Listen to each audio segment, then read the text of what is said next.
कि व्यासपीठ से वक्ता लोग, मैं अपनी बात कर रहा हूं,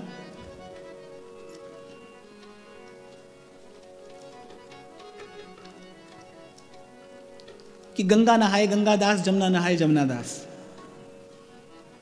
अभी मैंने आपसे कहा ना, सत्य एक है भाई। निर्भय होकर, निशंक होकर जो सत्य का उद्घोष न कर सके वो संत कैसा? सत्य एक है, दो हो नहीं सकते।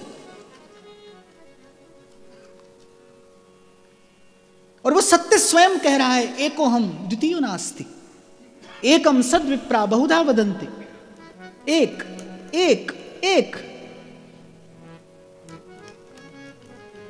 और सूरदास जी के जिस गुण पर बार बार न्यौछावर होने का मन करता है वो यही है।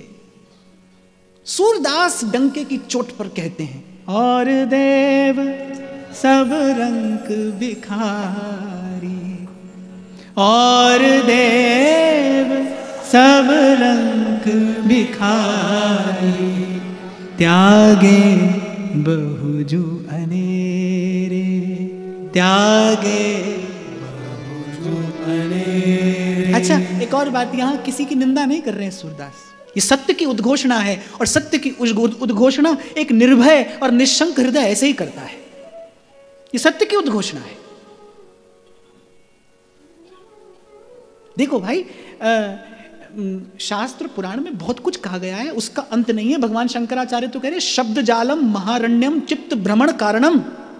बोले वो तो हृदय को और उलझा देने वाला है, और ऐसा महापुरुषों के जीवन में हुआ। हमारे हरिराम व्यास जी, उनके जैसा पुराणज्ञ शास्त्रज्ञ कौन होगा? वेदों के पंडित, धुरंधर विद्वान, लेकिन कोई ठौर नहीं मिली, कोई ठिकाना नहीं मिला।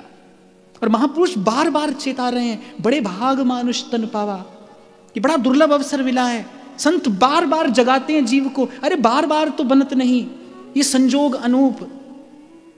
हमारे श्री चतुर्भुज दास जी तो द्वादश यश में कहते हैं कि जितना 7 समुद्र में पानी है उतना जीव ने अपनी मां का दूध पिया है। इस संसार में जितने गिरि शिखर हैं उतना अन्न खाया है। ऐसा अभी मैंने आपसे कहा ना, पहले तो नर देह दुर्लभ है, और जैसा मैंने निवेदन किया कि मनुष्य होकर मनुष्यत्व आ जाए, ये तो परम दुर्लभ है भाई, ये तो परम दुर्लभ है। दुर्लभम त्रयमेवैतत् देवानुग्रह हेतुकम, मनुष्यत्वम मुमुक्षत्वम महापुरुष संश्रयः। मनुष्यत्वम मुमुक्षत्वम और महापुरुष संश्रयः, ये पहला दुर्लभ, फिर अति दुर्लभ, और ये परम दुर्लभ। तो मनुष्य होकर भी, ये मनुष्य का देह पाकर भी कोई मनुष्य हो जाए कोई आवश्यक नहीं है। बार बार संत इसीलिए चेता रहे हैं, जगा रहे हैं कि बड़ा दुर्लभ अवसर मिला है, इसे व्यर्थ न जाने दीजिए, इसे हाथ से खोइए मत, गंवाइए मत। कबीर तो फटकार करके रहे, अरे पत्ता टूटे डार सो बहर न लागे बार।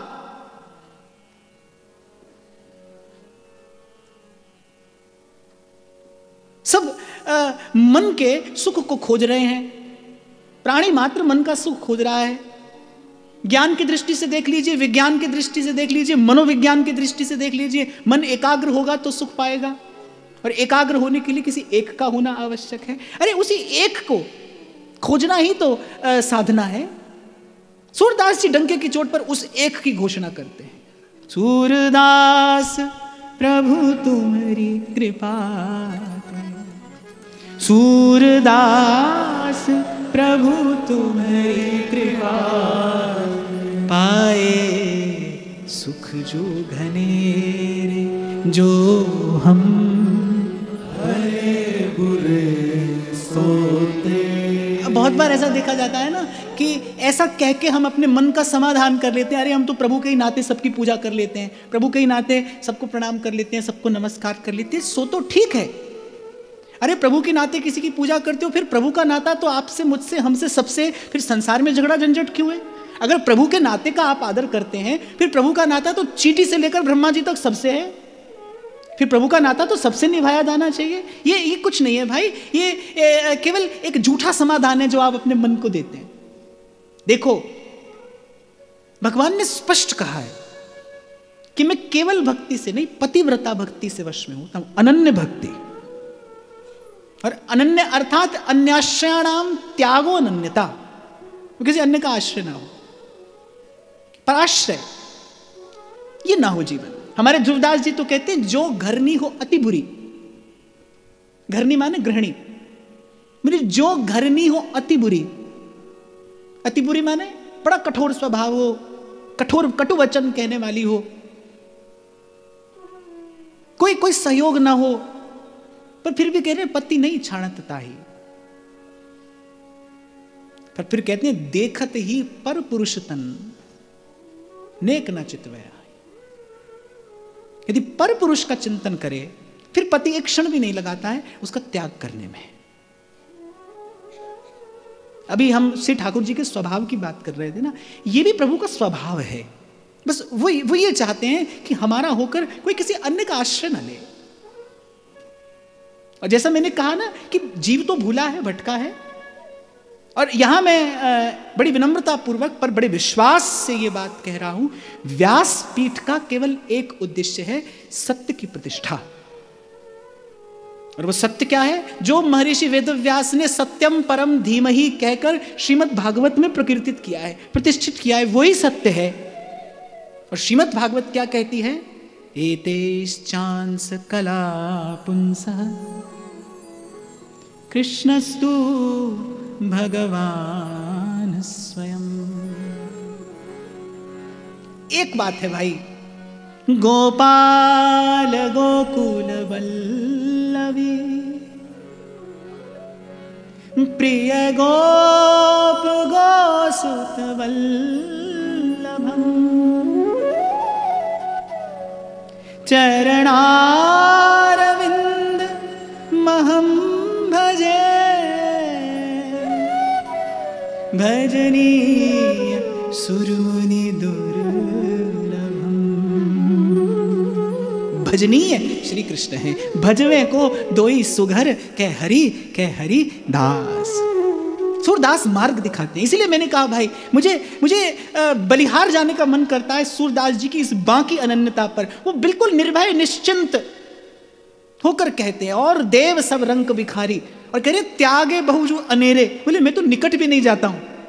सूरदास जी कह रहे हैं बोले मैं तो किसी के निकट भी नहीं जाता हूं। क्यों? सूरदास प्रभु तुम्हारी कृपा। हे गोवर्धन नाथ, आपकी कृपा, आपके अनुग्रह ने मेरे रोम रोम को किसी विलक्षण सुख से भर दिया है। इसलिए चरण कमल वंदो हरि राय, चरण कमल वंदो हरि राय।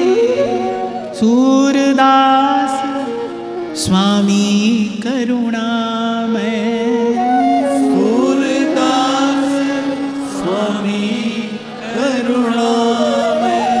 बार बार बंदों तिहि पाई, बार बार बंदों तिहि पाई। आज भी ये किसी माता बहन ने शायद मुझसे पूछा है कि वर्षों पहले कहीं से दीक्षा दिला दी गई थी जहां निर्गुण निराकार की उपासना है, पर उसमें मन नहीं लगा, मन नहीं लगता, क्या करूं?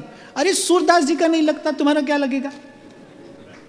हाँ, सूरदास जी ने अगले ही पद में कहा, कह रहे अभिगत गति कछु कहत न आवे। बड़ी प्रशंसा की, बोले जो निर्गुण निराकार का ध्यान करते हैं वो धन्य हैं। सूरदास जी कह रहे हम उनको यहां तक प्रणाम करते हैं। वो खोए हैं किसी अनिर्वचनीय सुख और आनंद में। पर सूरदास जी कहते हैं रूप रेख गुण जाति जुगत बिन, रूप रेख गुण जाति जुगत बिन, निरालंब कित धावे, निरालंब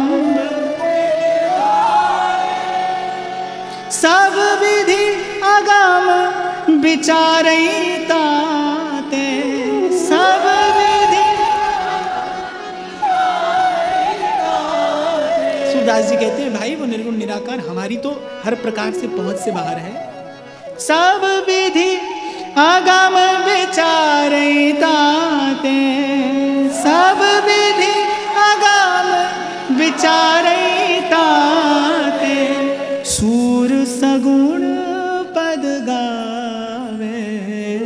सूरदास जी ने स्पष्ट किया। इसीलिए मैं आपसे यही बात अभी कह रहा था कि ये सबसे प्रिय भाव सूरदास जी की वाणी में है कि भाई यहां वहां नहीं जाते, ना वो स्वयं जाते हैं और ना वो किसी को जाने देते हैं।